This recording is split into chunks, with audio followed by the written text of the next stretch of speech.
afternoon of great sadness for Blackburn Rovers. For the second successive season, they've lost out in the playoffs of the second division. But scenes of great joy and jubilation as the Palace fans say Liverpool, Manchester United, Arsenal, Everton, Tottenham and the rest. We're on our way to meet you now. Those 2 goals by Ian Wright, the penalty by Dave Madden, a 3-0 victory that takes them into the first division. Hello, my name's Andrew Gidley and welcome to Selhurst Park for this, the 1989 Palace Christmas video. A 60-minute compilation of action, goal highlights and interviews with the men who took the club back to the first division for the first time in 8 years. It happened in 1969 when Bert Head was in charge. It happened again under the guidance of Terry Venables in 1979. And now in 1989, under Steve Coppell, Palace are back in the top flight of English football. Thanks to that playoff victory against Blackburn, 3-0 in the final here in June, 2 goals from Ian Wright and a penalty from Dave Madden. That was an exciting time, wasn't it, to score a couple of goals at home against Swindon and then to do the same against Blackburn? Oh yeah, they're amazing really. We got the 2 goals against Swindon and then held on the last sort of 5 or 10 minutes. And again Rudy Hedman going into the penalty area. Hopkins and Pemberton by the ball. Noticeable that Swindon Town have got every single player back for this, as Pemberton floats this free kick in. Good punch there by Digby. Chance for Dave Madden. Digby down well. Mark Bryant for Mark Bryant. And Mark Bryant has scored. Mark Bryant has got the goal that Palace so desperately needed. Mark Bryant taking advantage of Fraser Digby's inability to hold on to that shot. And Palace have scored. A final goal for Crystal Palace. The aggregate scores are now 1-1. And the relief around Selhurst Park enormous. And Stern Turnington, the Palace bench, urging on the Palace players. Palace assistant manager. Dave Burt's free kick. Hit on by Chantry in right, scored! The right combination, strike again. Free kick quickly taken. Mark Wright flicks on and striking partner Ian Wright scores his 31st goal of the season. Palace go 2-0 up on the night and 2-1 on aggregates. And Brighton Wright produced the goods, not for the first time last season. Yeah, it was quite pleasing to get on the score sheet. You're very modest, Ian. There's people watching us now who would marvel at some of the goals you've scored, but I have to say that you're very modest about your achievements.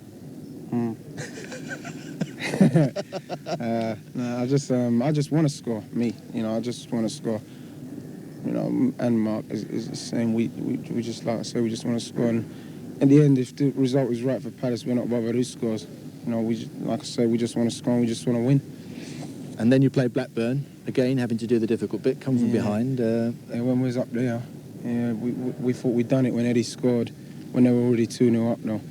It was quite pleasing to score, but it was more pleasing to win, obviously, for everybody concerned. Because like I was saying, the last goal at Blackburn was really devastating to us. We definitely thought we'd blown it, well, me personally. And I looked around at a couple of people and I'm sure, looking at the faces, they thought we might have done it. But in the end, we got them back down our place and I fancy us against anyone down there.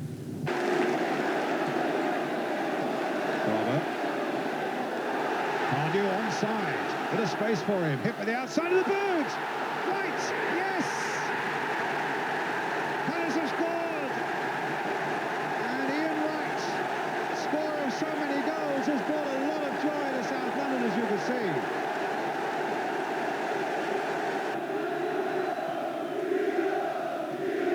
Manu, getting it to McGoldrick.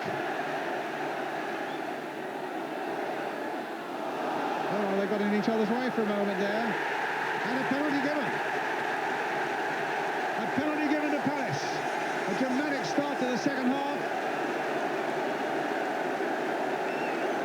Blackburn looking bemused. And it'll be Dave Madden who has scored 4 penalties out of the 5 goals he's scored for Palace this season. McGoldrick going through there. And it was the foul by edge of the box, not on McGoldrick. And the referee saw enough to give a penalty there. And now it's all down to Terry Geno in the Blackburn goal and Dave Madden of Crystal Palace. I doubt whether he'll ever take a more important kick than this one. 2-0. And Palace are in business now. There's the look of relief on that man's face and the look of joy on theirs. The scores are level on aggregate, and what a finish we've got in prospect now. McGoldrick leaving it. For Pemberton. As he picked up the ball, and I saw him now. How long? Well, I think there's about 3 minutes left as McGoldrick turns it in. That's made it sure now. That has made it absolutely clear for Crystal Palace with that goal from Ian Wright. The fans are on. In one sense it's not over, in another it certainly is. A great cross in, right in the clear, beyond Geno, and Palace 3-0 ahead. The playoffs were an exciting part of Palace's arrival in the First Division. You and Ian enjoyed yourselves with some great goals in 1989. Any particular ones stand out in your memory? I think the one for me at home to Swindon in the playoff, it was vital that we score, and we got a good early goal, and it was just a tap-in, but sort of the eruption from the crowd and all the players all knew it was so important, and that stayed in my memory. And a disappointing performance at Blackburn, and you had a lot of work to do come 3 o'clock on that famous day in June when Palace needed to win to beat Blackburn to attain First Division status. Yeah, that's correct. We didn't play very well away from home, and we let ourselves down. We got an away goal, which was good, and then right at the last minute we conceded a third, which made it very difficult for us. But we always knew that we were capable of scoring goals at home, and which we went on to do. Great scenes at the end as well. Yeah, fabulous. You just don't forget them sort of things, and you know, it's a great memory for me. And not much time really to dwell on them, because after a fairly short break you were back and facing Queen's Park Rangers at Loftus Road, but a disappointing start. Yeah, it was a bit disappointing really. I mean, we only had sort of 4 weeks off in the summer, and players were ready to come back anyway because the First Division was beckoning, and everyone wanted to test themselves and couldn't wait to get playing. But we just, on the day, we didn't play very well. Queen's Park Rangers took advantage and scored 2 goals, and we were all a bit disappointed really.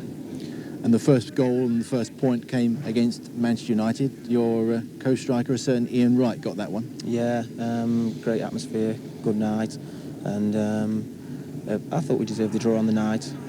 Ian got the goal just towards the end, and it was a good draw. About 3 minutes left now for Palace to see if they can get an equaliser. Long ball forward by Pemberton. Flicks on, chance here for Ian Wright. Ian Wright scores! And there is the equaliser. Long free kick played forward to Ian Wright. Ian Wright accepts the chance and puts the ball in the corner of the net. Crystal Palace equalise with 2 minutes remaining. And United in control for so much of this game find themselves on level terms. Crystal Palace 1, Manchester United 1. Steve Coppell, what does this being in the First Division mean to you as a manager? Well, I think when I started out, if someone had said you'd be a manager of a First Division club, I think I probably would have thought in terms of another club other than Palace. We worked 5 years to get in the First Division, and it became a personal crusade almost. We very much wanted to get there, obviously. It seemed so far away for so long that to actually achieve it was certainly one of the best feelings I've ever had in my life. Now talk us through some of the goals that you've enjoyed scoring in the First Division. What ones gave you particular pleasure? Well, I think the Wimbledon one, because sometimes when I do get my chances, I get a bit erratic on them. But at this time, I saw him coming, and he committed himself to the left. So I took it round the other side, and I was quite pleased with that one. 20 minutes gone. Crystal Palace 0, Wimbledon 0. Mostly attacking being done by Palace. They break again. Chance for Jeff Thomas. Jeff Thomas shoots. And the ball goes in. Palace score. Palace skipper Jeff Thomas getting on the end of that low cross, finding space, and he turns to beat Hans Segers at his near post. And for the first time in Division 1, Crystal Palace take the lead after 21 minutes. The scorer, Jeff Thomas.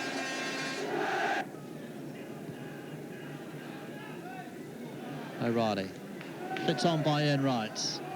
Eric Young hesitating, Mark Bright bidding him to it. Ian Wright through, chance here for Ian Wright. Past the keeper, Ian Wright's made it 2! And a marvellous bit of opportunism there by Ian Wright. Hesitation there by Eric Young. Mark Bright got in there, flipped the ball forward. Ian Wright saw his chance, advanced onto the keeper, took him on, beat him, and makes it 2-0 to Crystal Palace after 31 minutes of this second half. And now in the First Division, you've got a few First Division goals under your belt as well. What is it like to be skipper in Crystal Palace and playing in the First Division? It's not really sunk in. Not long ago I was playing at Crewe, in the 4th Division, but enjoying every minute of it. We've had some bad defeats, but still enjoying it, looking forward to every game as they come along.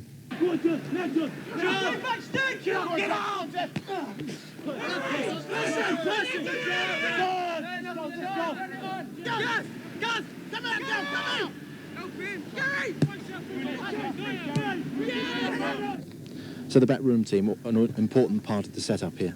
Yeah, we've had the constant of Alan Smith for 5.5 years. We've had a variety of physios, but we have David West, who's in his second spell with us. I think perhaps the backroom staff reflects the players, because we have a high turnover of players at the club. We're forever on the lookout to try and improve our squad, and I think the squad we have at the moment is the strongest we have ever had. Well, David Burt, this must be one of the most frustrating things about being a professional footballer, finding yourself on the treatment table.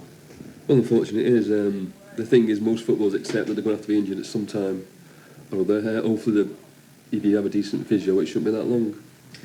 And the introduction to the First Division, a 2-0 defeat at Queen's Park Rangers, your first point against Manchester United. Well, I have to mention a certain club called Liverpool and a certain result, 9-0, which has left its mark on the match programme and your goal difference as well.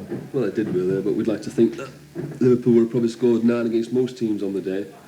As far as we're concerned, we've forgotten about it now, and there's the rest of the season to look forward to. Steve McMahon, who played so well as deputy for Brian Robson in Sweden, reproduced his club form at international level. Barnes. Pemberton showing him the inside route, and it was blocked by Hopkins, rather fortunately for Crystal Palace. Nicol places it into the corner, and there was an air of inevitability about the opening goal. Alan Pardew and Andy Gray over the ball. The captain, Jeff Thomas, the number 8, is there as well.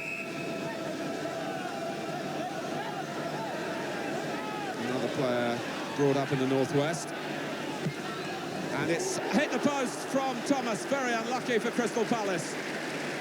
Grobbelaar was beaten to his left, but certainly Thomas's free kick will have given Crystal Palace some belief that they have a right to be on the same stage as Liverpool.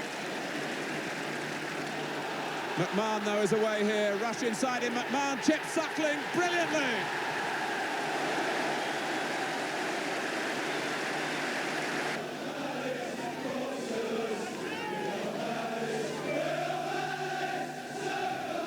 Whelan. And Crystal Palace getting terrific support from their travelling band, even though they're 2-0 down. Barnes. Oh, and here's Beardsley, surely a third here. Rush helps himself to it. Right on half-time.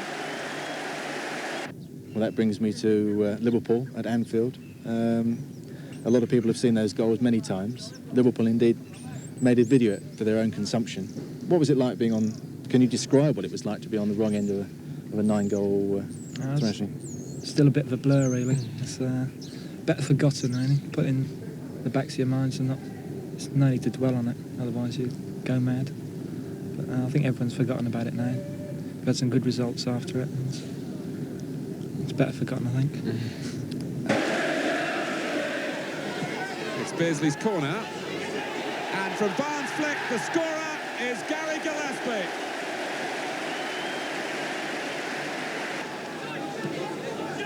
And even with 4 goals banked, there's no slacking from the home team. Rush prepared to go and try and win possession. He's back in the groove now with a goal in 2 consecutive games after a slow start, and linking up with Beardsley. Peter Beardsley deserves to be amongst the scorers.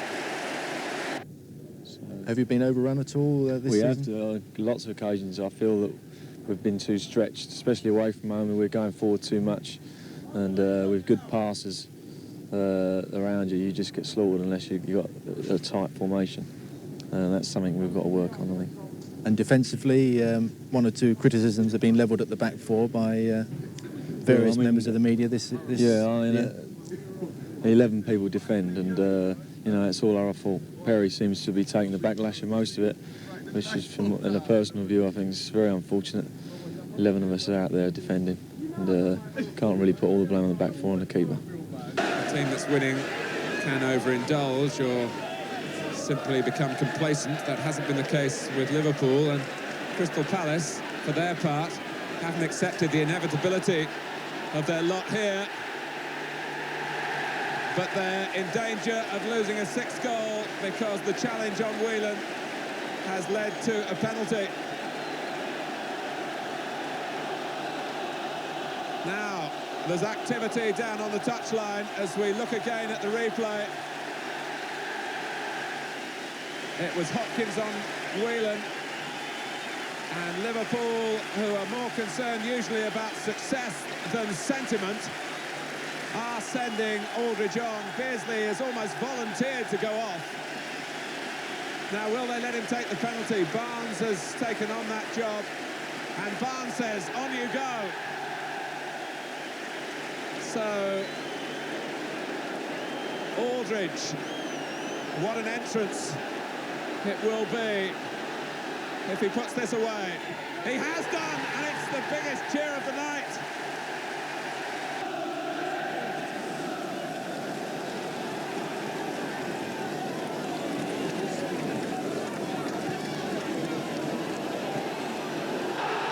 Hussein on Pardew. A penalty for Crystal Palace.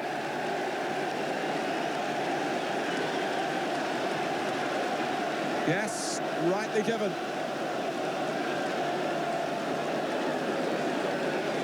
And even now, Liverpool have the nerve to protest about it. Burrows had a word with the referee. So Thomas, 6-0 down. Oh, and it stays 6-0. It was too much for Crystal Palace's captain.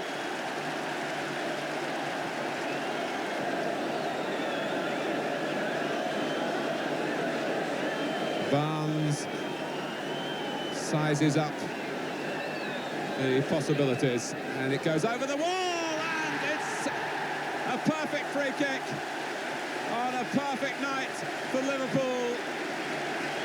And what about playing the likes of Liverpool, Everton, Manchester United, Spurs, Arsenal, all big names in the world of football, but do they mean anything but 11 players when you go out and play them on the pitch? Not really, no. It's all like, it's your man against yourself, so like, they might have 11 superstars, but it's just 11 against 11, really, so that's how it goes. But you're enjoying life in the First Division and mean to stabilise Crystal Palace's progress in the weeks of 1990? Yes, it's been good so far, and hopefully I can get in the team and do a bit for the club. Well, it's Barnes in charge of another free kick. He doesn't go the direct route this time. Liverpool, though, are in possession of another corner. Here's Hussein! And it's 8 now. There's such an air of celebration at Anfield tonight. The one thing that they can Celebrady's going to the top of the table. And maybe a ninth, yes! Nicol, who started it all way back in the 7th minute, has he rounded it off.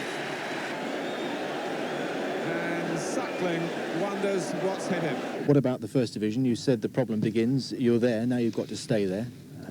One or two hiccups, as we must admit, at Liverpool and at Nottingham Forest in the Liverpool Cup. But in general, what about the early weeks? The big problem has been, it's been such a crusade to get there that we haven't actually thought about staying there. All our energies have been, let's get there, get there, get there. And everyone's just automatically assumed that once there, we would remain. We have found it really is a different league in so many ways. The obvious one being a quality of play. I think this year will be a long year for us. It's such a learning process for everybody, because in my sort of 5 years as a manager, I haven't watched many First Division games, and it's for me as well to learn as quickly as the players.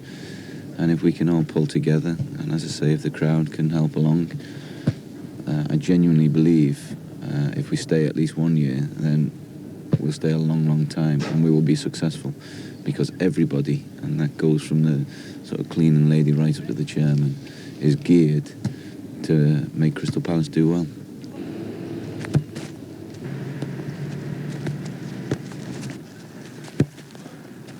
Well, Steve, this season you've been linked with players valued between 650,000 and £1 million, but surely one of the best-kept secrets was the £9,500 you spent on this unnamed foreign player from non-league football who really has proved quite adept at scoring goals. Yeah, we spent a lot of time looking at him.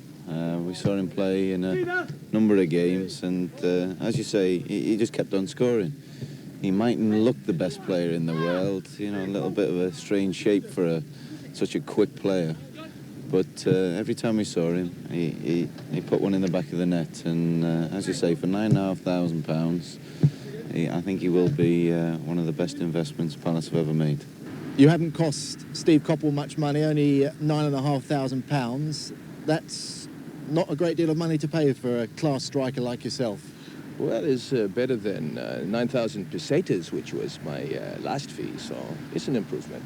And he's going to be a danger to the likes of Ian Wright and Mark Bright in front of goal in the First Division? I think he's probably more of a danger in front of the mirror. It'll be a fight to see who'll get there first. But, well, I think even on film you can see all his qualities, you know, the ball control, his vision. We're a little bit worried about his vision with the glasses he wears most of the time, but it doesn't seem to affect him when he kicks a football. And the most natural thing he's got is just his pure athletic pace. He just looks like a leopard, just waiting to pounce on anything that falls in the box. And he's a great example, you know, even to Ian and Mark from that point of view.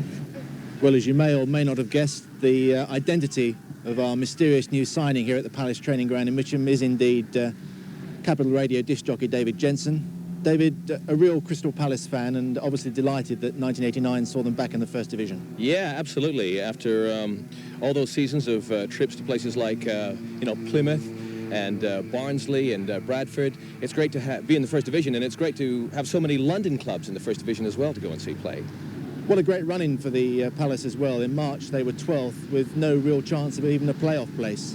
I know, it was a fantastic finale. I mean, with Palace, I was told when I first started coming down 6 years ago that with Palace, it's either do or die. You know, it's either struggling to get above relegation or fighting for promotion or top of the table stuff. And that's certainly been the case. And it was just such an emotional, dramatic end to the season when we got promoted. And now, of course, landing in the First Division with a thump. We started off the season a little bit shakily, of course. But I think after that 1-1 draw with Man United at home and then wins against Forest and Everton showed that we can play football with the big boys.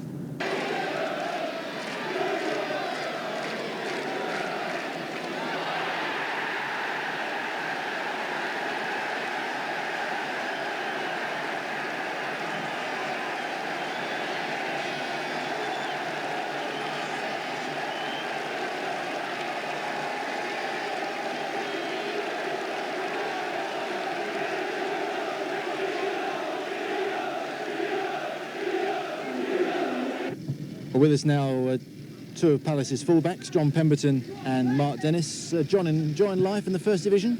Yeah, very much so. It's a new thing for me, like it was in the Second Division last year, because I'm coming from the Fourth Division recruit. It was a bit of a challenge for me, but we came through that, and I'm enjoying it no end. What are the biggest differences, do you feel, in playing in the First Division compared to a run-of-the-mill Second Division side? Well, I think First Division, they've got a lot more quality players. You can't make the mistakes that you could do in the Second Division and get away with. Otherwise, you get punished. That's a big difference. Mark, the Palace fans have had to wait a long time to see what you can offer. That's right, yeah. I had a very bad Achilles injury, and it was unfortunate. Before, funny enough, involving John, just clipped in the back of me. At first, I thought he was out of my place. But Dave West worked very hard on me, and I had a few weeks in Lillyshaw, and that really made a big difference to myself, got me mind right particularly, and obviously got me Achilles right.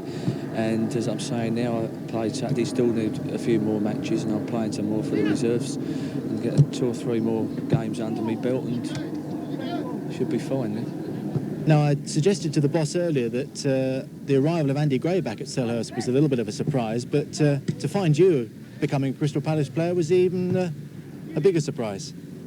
Why is that?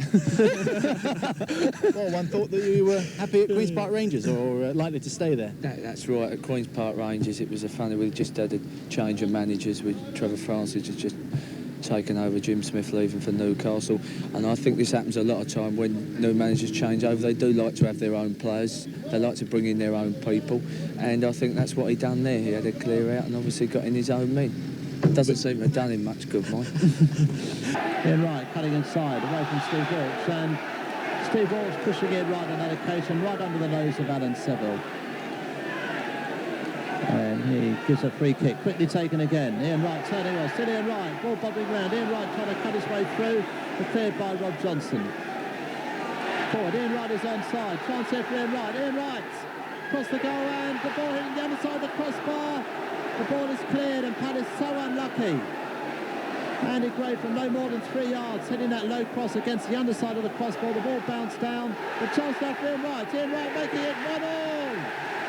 And Crystal Palace at long last get that equaliser. 20 minutes off the second half gone. Ian Wright on the end of that one, and makes no mistake beating the advancing Martin Hodge. And Ian Wright looking very pleased. Palace beginning to look very frustrated. But Ian Wright making no mistake. Well, one of Palace's younger players who are making their mark in the First Division this season has been Richard Shaw, Palace's Young Player of the Year for 1989. Richard, that debut against Nottingham Forest must have been a memorable moment in your footballing life. Yeah, I mean, to make your First Division debut, yeah, for anyone, I think is a memorable day. But the fact that he won 1-0 and the team played so well really just top it up, really. Dyer seeing a lot of the ball so far. Faced by Laws, deciding which way to go. Eventually cuts inside. Chance in front is Dyer. Chip to the far post. Eddie McGoldrick's header. Far puts it away. Chance for Mark Bright. And Steve Sutton gathers. And still Mark Bright unable to open his account. Some lovely work by Alice Dyer. A good header from Eddie McGoldrick.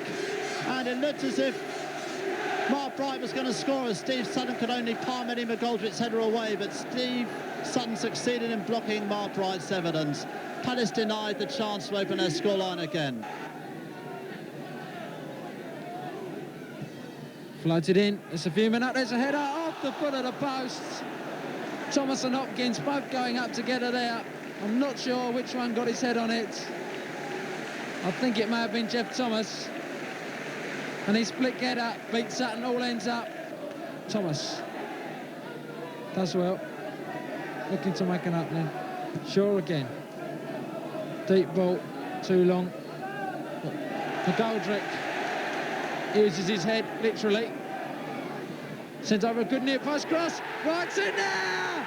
And it's a goal for Palace! Ian Wright lunged at the far post with his head. Brilliant work on the right by Eddie McGoldrick. And Palace are in front. Sheer delight around Selhurst Park. About 8 minutes from time. And Wright lunges on the end of McGoldrick's excellent work to notch his fourth goal. And you're a former apprentice as well, and that's quite a thing for you, obviously, to come through the ranks and make your mark in the First Division. Yeah, I'm pleased with the way it's gone. Like I say, I've schoolboy from apprentice to a pro, and to play in the First Division is like a dream come true. Like we've done well last year to get in the Second Division. Like I think we can do well this year. I really do. Well done. I'm not a journey. Well done.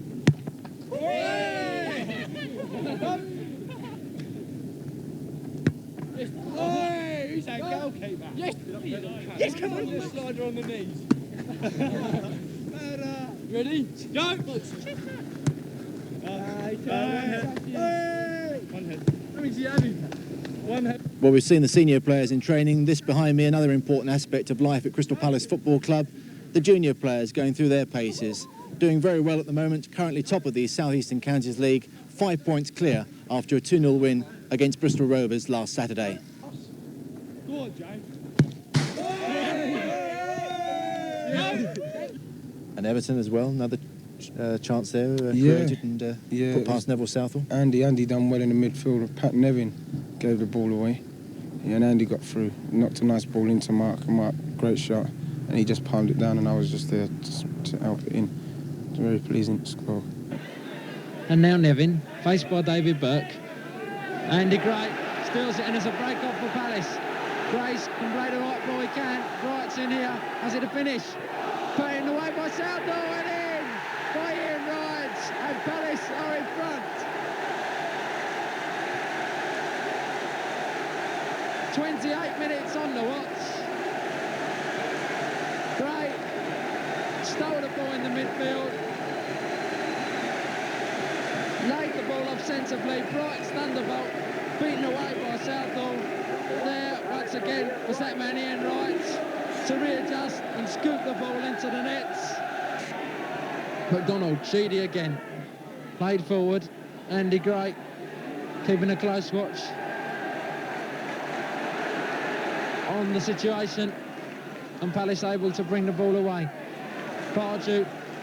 Gray brings it forward. Can he find the right ball? Pardew's made the run and he's onside. Pardew, what can he do here? Right, screaming for it in the middle. But Pardew smashes it in himself and Selhurst Park erupts.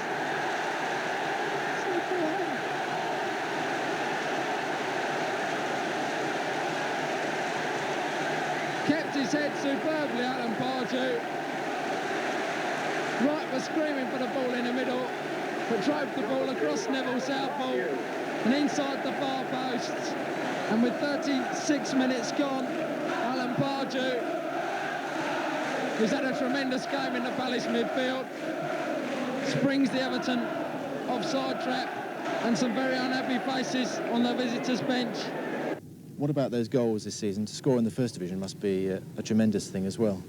Yeah, I think I scored against Southall and Shilton, so that was nice. I'm just looking forward to getting us forward as much as I can, get as many goals as I can this year. We went to Derby and scored against Shilts the week after he'd kept England in the game against Poland. That was a smartly taken goal. Drilled in the near post, I think. I've seen it on the video, obviously, and to be honest, I thought we should have had it. You know, it went in at his near post, but all well and good. We do happen to lose the game, but it was nice at the time.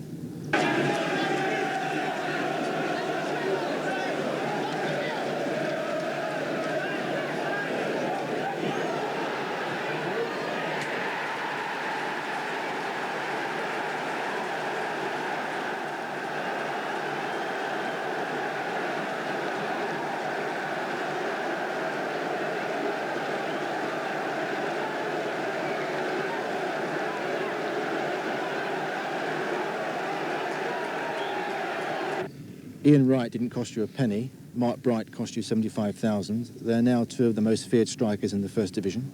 A word about the way they got you into the First Division and the way they've accustomed themselves to football in what some people say is the best league in the world. Yeah, they've obviously probably the main reason why we did get promotion. To have 50-odd goals from between two players is outstanding achievement.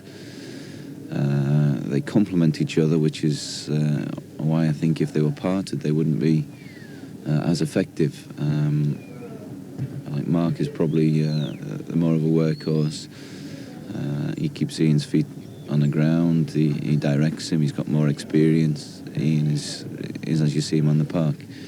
At times he can be the best thing you've ever seen. At other times he can be frustrating.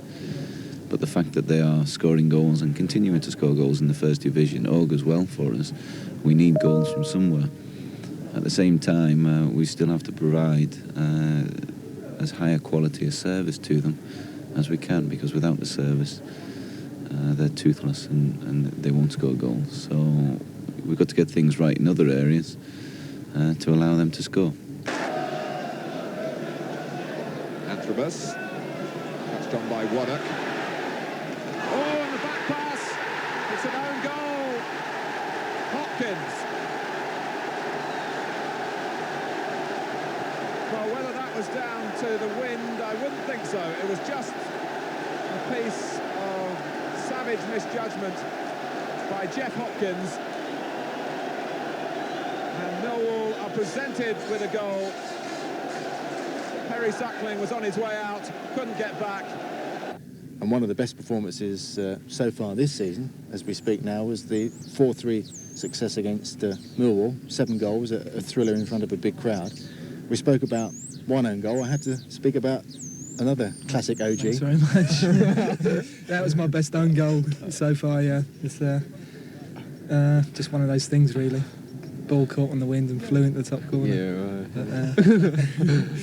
Were you playing in that game, Jeff? Yeah, I watched. Yeah, it was great to see a great left foot. I think was it left foot? No, that was Leicester. Oh, was it? Yeah, that was Leicester. Yeah, yeah. It was a great strike from Jeff. I think it's the best strike I've seen him put over Perry's head. It was brilliant. If it had been down the other end, I would have panicked and put it over the bar. Waddock, it was a difficult ball to try and play, but such is Millwall's confidence at the moment that they're attempting those sort of things.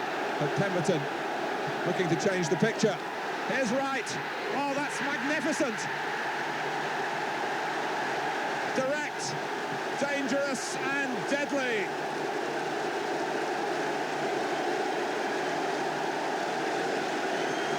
What a reply by Crystal Palace, with Pemberton really setting the tempo with a charging run, and the finishing was top class by Ian Wright.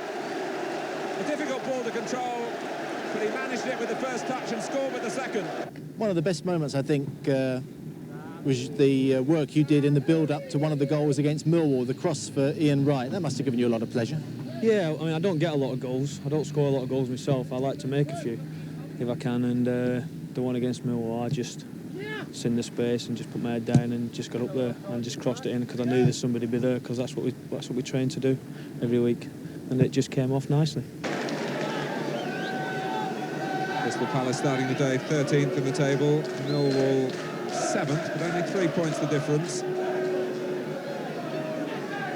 Stevens and Wright continuing what's developing into a feud. It's Dyer settling for the corner.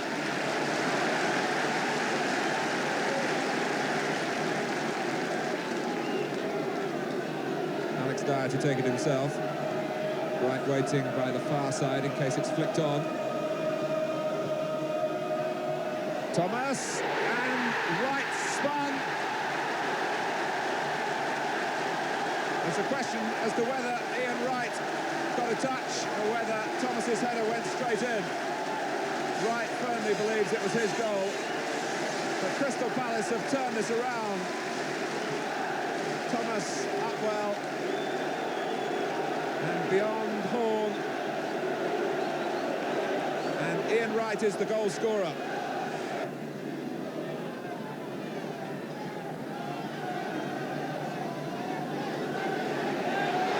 Oh, and it's going to be Bright. 3-1.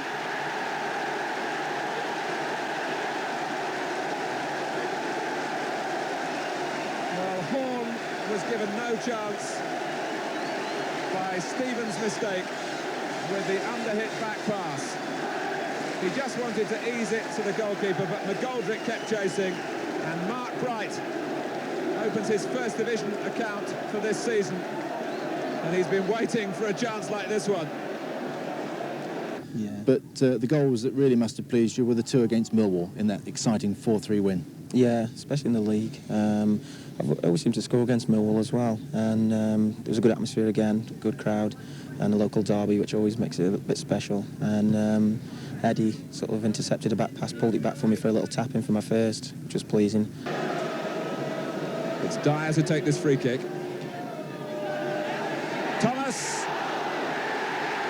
Oh my word. Thomas had the first header, Mark Bright the last.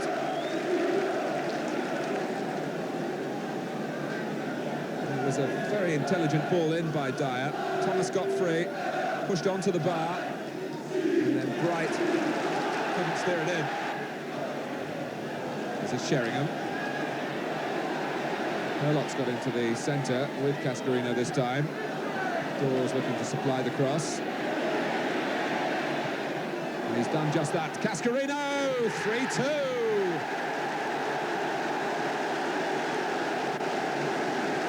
Another twist to the plot.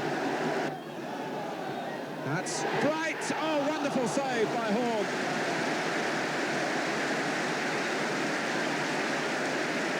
Great agility.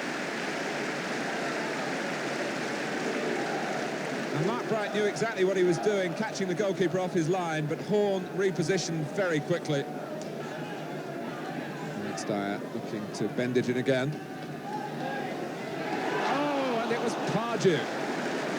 Bounced over the bar. They say head the ball down. And Alan Pardew did just that. Just Brighton right up for Palace. Waddock.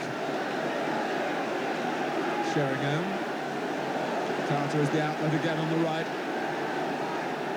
Crystal Palace with Antwerps has equalised for Millwall, with Palace looking vulnerable again, and Suckling left totally exposed. It's 3-3.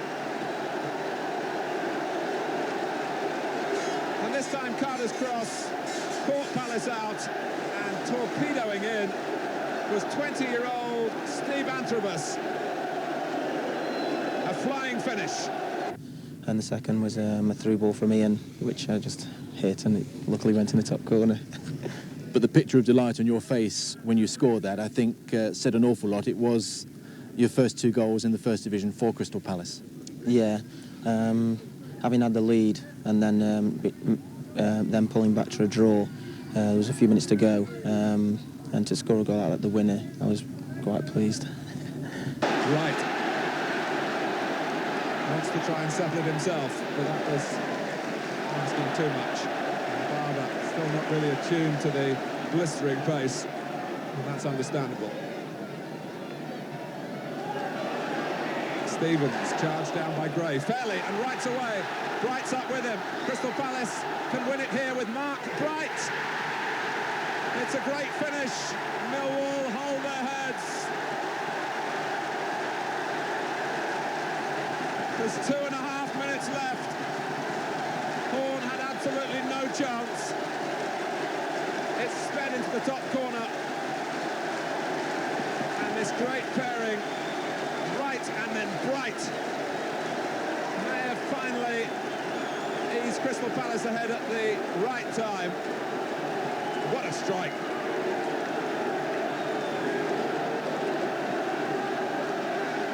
Uproar at Selhurst Park. And Millwall hit back. Cascarino. It's Waddock. Dawes, can he force it in? No!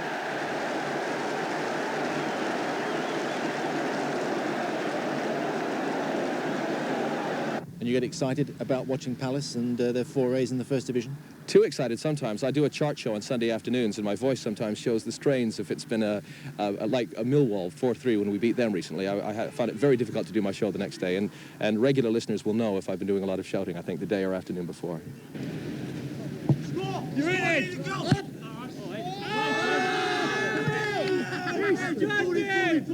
And what about the one against Aston Villa? Both times scoring first away from home and then finishing on the losing side. Yeah, both times I thought when I'd score that might just seal it, you know, we just shut up shop. And unfortunately they scored more or less straight away on both occasions. You know, you can't afford to do that away from home, and we was under the cosh then, and we lost both games, unfortunately.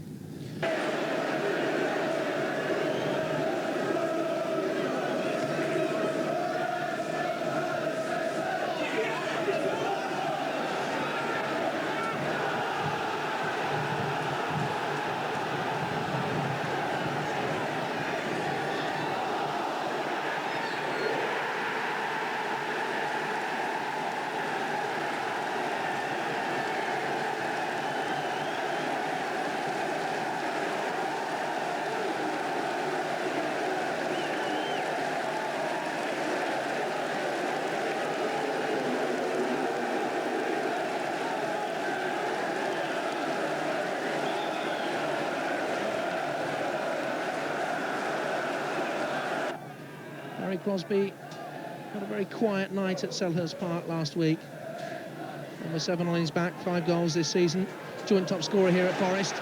And an early chance here for Hodge in the box. Tries to slip it past Perry Suckling. And Nottingham Forest are ahead. Steve Hodge scoring, the man who passed a fitness test this morning. His 2nd goal of the season. Chapman down. Gary Parker. Quiet game at Selhurst last week. That took a lovely ball through. Looking for Crosby. Suckling will have to come out. Taken off his tails by Pemberton. And Nigel Clough makes it 2 for Nottingham Forest. Oh, so easy and oh, so woeful at the back for Crystal Palace. 10 minutes gone and Forest go 2-0 up. Wright can't stop him. The 1-2 with Clough. Walker in the penalty area. Saved by Perry Suckling. Had to lead it. Lead Chapman. Chapman's crossed back across the middle. Still Forest, Walker in the middle, and Richard Shaw will get it away. All Forest, good football this. Crosby, Pearce, and it's 3! Stuart Pearce! Nottingham Forest not to be denied.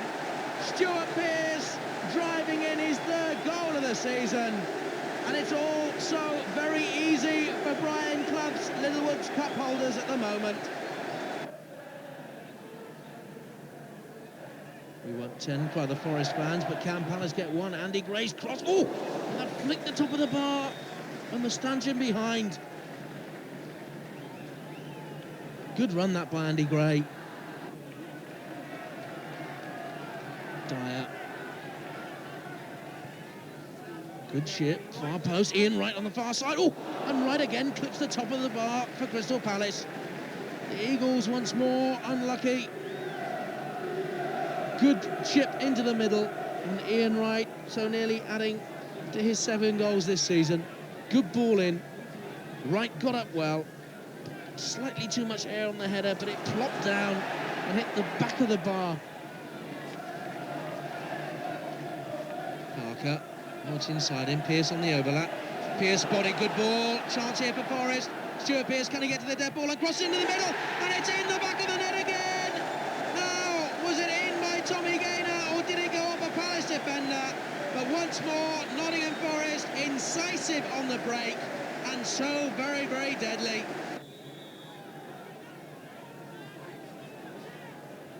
Here it comes, Stuart Pearce, Perry Suckling saves! And the rebound knocked home by Steve Hodge. It's 5 for Nottingham Forest. Great spirit in the side, and this is being bought by Palace, who've got the club at heart. Good message for you for 1990. Support the team, and the team will try and pay you back. It's give and take. We may not shout and sing the praises of our supporters as much as maybe we should do. I mean, we got beaten quite recently, quite heavily, and our fans were absolutely superb. They were incredible, and I'd like to thank them for that. They support us, especially away from home, and at home we try and produce as much for them as possible. And if we can work, then they'll support us, and if they can encourage us, then we'll probably work. We definitely will work even harder, because the crowd can lift you, and if they get behind you, then you can be pushed on to greater things. Ball played forward by Beaumont. Nicely flicked on again by Dowie. He's won a few of those. And Andy Gray slightly miscuing, but John Pemberton there to tidy up.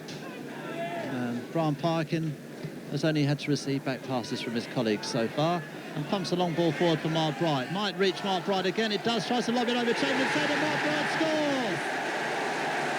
Mark Bright getting a return from Ian Wright, saw the keeper off his line, and an excellent lob by Mark Bright, giving Palace the lead after 14 minutes, just what they needed, and no surprise really, as they've done all the early pressing. Mark Bright then scoring his third league goal of the season. Now all the fans must be delighted that the club are back in the First Division, again after an absence of 8 years. How has your relationship with the fans improved over the years? Are you still flavour of the month with them? Well, of course I never was. I mean, my favourite quote really was that it was easy for me to fill the members' stand at Crystal Palace. All I had to do was sit in the Arthur Waite stand. But what we tried to do is have an open sort of management, an honest management with the fans, and tell them what we're doing.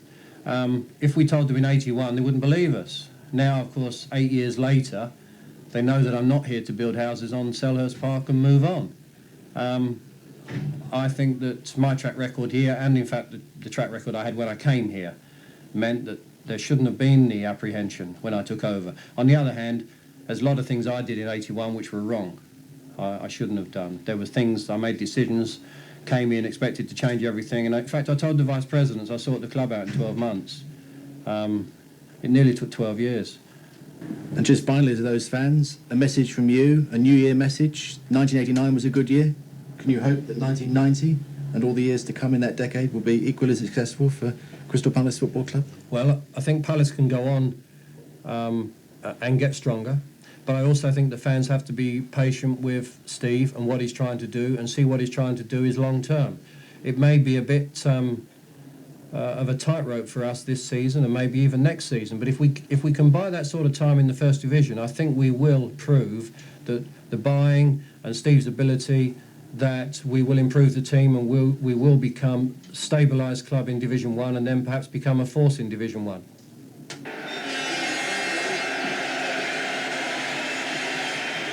Right, and a big cheer as the teams finally come out. Kick-off having been delayed at 15 minutes here at Selhurst Park. A bright sunny November afternoon as Crystal Palace take on Tottenham Hotspur in this Division 1 game. A very big crowd indeed here at Selhurst Park. And I'm sure many eyes today will be on Crystal Palace's £1 million signing. Nigel Martin, the England beekeeper, finally signed in midweek from Bristol Rovers, and very calm he has been all week about this tremendous transfer. He actually played many games for Bristol Rovers, and Crystal Palace will pay a further £100,000 if, as Steve Coppell confidently expects, Nigel Martin plays for the England full team. So a lot of pressure on him today. He says that the biggest crowd he's ever played before is 23,000 in a Bristol derby. Well, there certainly are at least as many as that today, and probably quite a few more.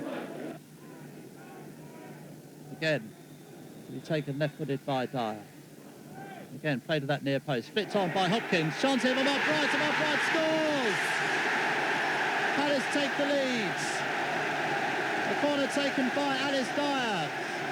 Well-rehearsed routine, flicked on by Jeff Hopkins at the near post, and Mark Bright up before everyone.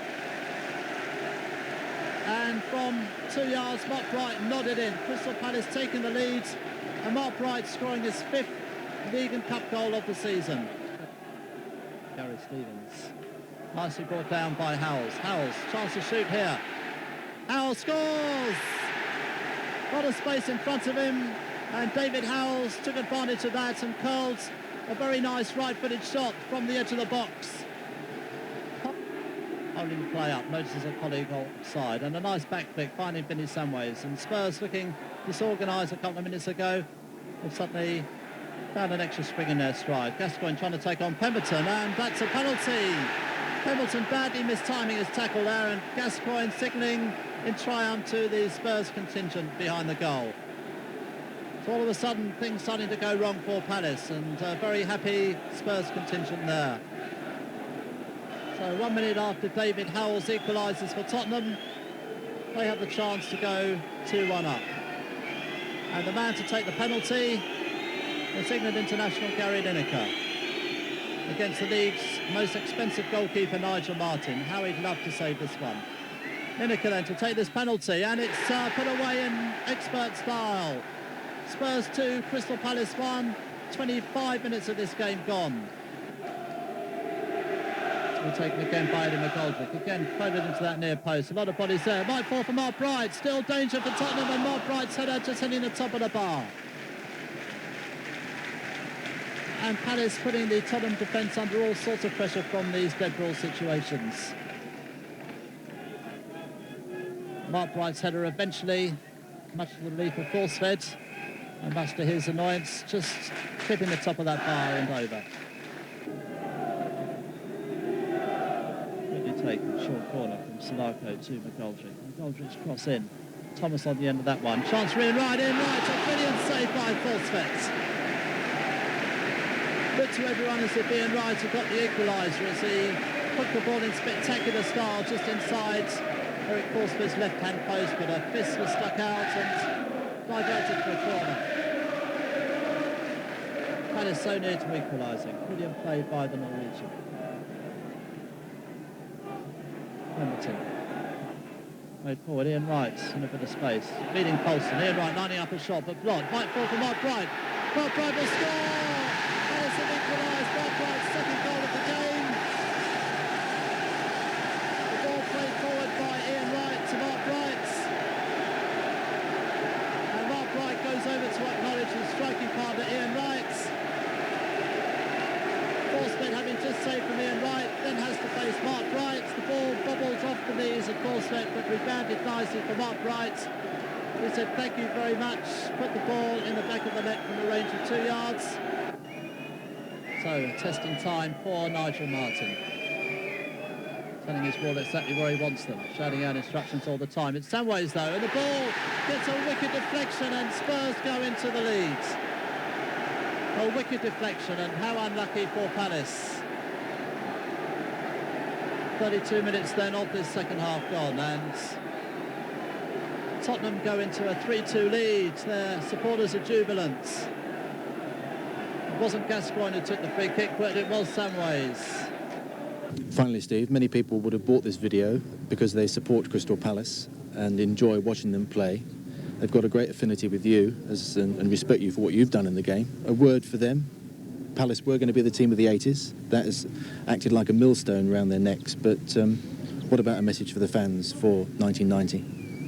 Well, I've always, since I've been at Palace, everyone's always said to me about the crowd and what they can do. And when we were in the First Division last time, we got so many people here. And I just said, well, until I see it, I don't believe it. And the final game against Blackburn in the playoffs, all of a sudden I saw 27,000 people. And I thought, well, this is what it must be like to be doing well in the First Division at Crystal Palace.